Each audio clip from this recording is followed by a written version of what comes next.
BYU football fall camp rolls on here with cornerback coach Jernaro Gilford. And Coach, how would you assess the makeup of this cornerback unit in 2024? Very, very talented. We have a lot of youth, but we have two strong seniors who are leading the group. You know, two guys. We have Mark Collins, who transferred from Weber, who's been in the defense for 5 years now, so he knows exactly what we're looking for.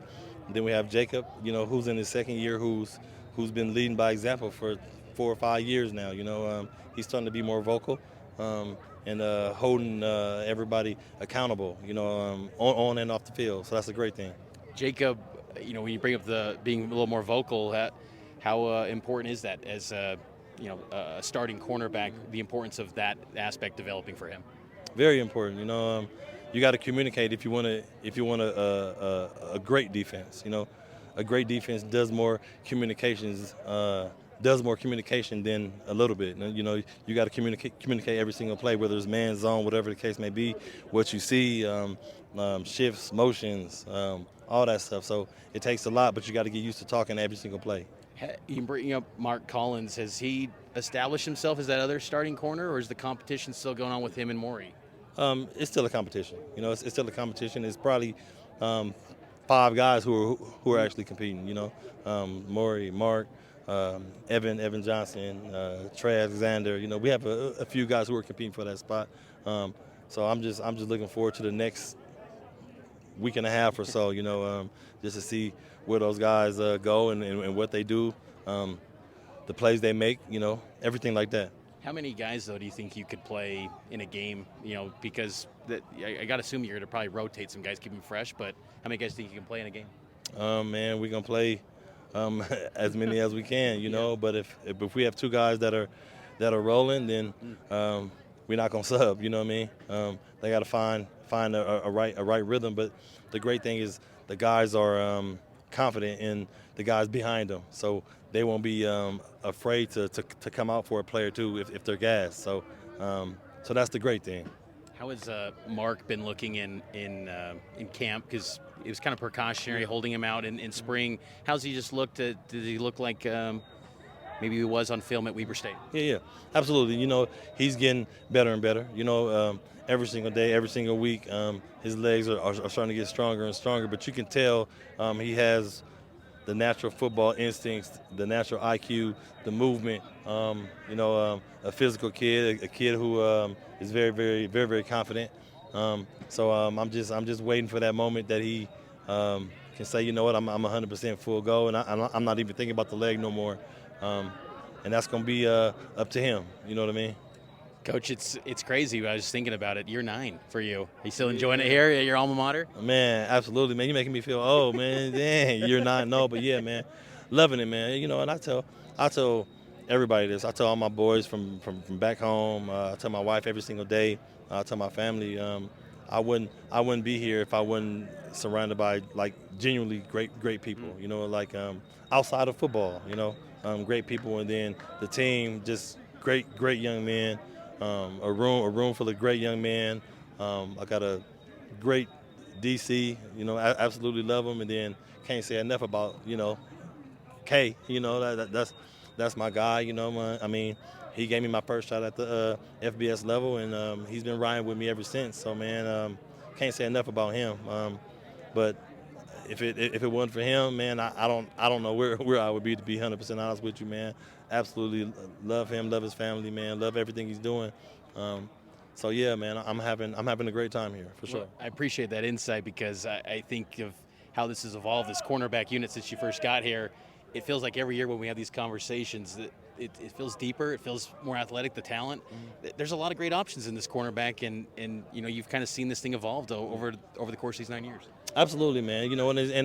And it's not just me. It's Kalani's vision as well. You know what? He's like, man, we got to get the right dudes in, dudes that can run with guys, dudes who want to compete, who want to make plays, not afraid to compete. And most importantly, guys who can come here and actually fit in off the field. It's a unique situation that we have, especially for non-members. So we got to find the right fit, the right guy, and with Jay Hill and Kalani and the rest of the whole staff. I mean, because we have offensive guys who's brought us corners as well. You know what I'm saying? Now, I don't want to sit here and just take all the credit. We have Festi, who's brought me corners. K-pop with Trey. Yeah, K-pop, A-Rod. I mean, so it's a total staff thing that we kind of weed out guys and bring the right guys in. It's just a blessing to have the support of everybody, and that's how we got to where we're at now. So I wanted a few more moments with Coach Gilford. How's Trey Alexander looking as freshman? I bring him up because heralded kid coming out of Georgia. How's he looking in year one? Man, good, man. We just got to fine tune some technique things, but everything else, man, he's a joy to have in my room, man. Brings a different kind of swag to the room, because he is from down south. Talks more than everybody else, but the guys absolutely love it, man. He brings the energy every single day. He doesn't allow the room to slack off, and as far as that aspect, as far as the energy goes, and then likes to compete, man. He's definitely a competitor. He has the frame, of course, all the 6'2" and stuff like that. A guy who can run, who won the state 400 in the state of Georgia as a junior. Again, a guy who just turned 18 about a month ago. So definitely a blessing having him in the room, and he fits in with all the guys, man. So it's just a good room overall, including Trey. And last question, I want to ask you about Maury Bamba. Is it just falling into place for Maury? Because I feel like he's just taken a huge step from, he gets that start at TCU, and maybe there were some struggles, but man, you see him out here at practice, it just feels like he's kind of a new guy this year. Yeah, absolutely. For him, I think it was a big burden off his chest as far as school goes, graduation. So he just graduated as far as April goes, graduated in business. So that was rough on him. You know what I mean? And everybody who knows about BYU knows if you graduated business, you got to be doing something. It's not like myself. I graduated in sociology, so it's a little different. You know what I'm saying? So I was kind of hard on him at first, and he's like, "Coach, I'm a business." I'm like, "Okay, I get it," because I went to school here, so I can understand how tough a degree in business is, and I know his mom is very proud of him. To say that he actually graduated, he did that from here. So with that burden being off his chest, man, it's just huge. And now he can just kind of focus on football. And I think that's why you've seen a drastic change from last year to this year. You know what I'm saying? Even in spring, he was fighting and struggling and clawing, trying to pass those last 2 or 3 classes. And it came down to like the last day, man. So as soon as he passed, he texted me, called me, tearing up, like, man, I'm finally done. I know his mom was so excited, came to see him graduate.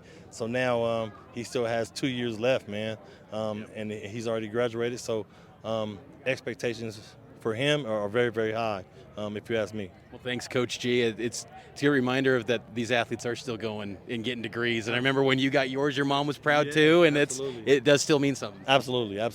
Well, thanks, Coach G, and best of luck this season. Look forward to seeing this cornerback group make some plays this year. Thank you. Appreciate it.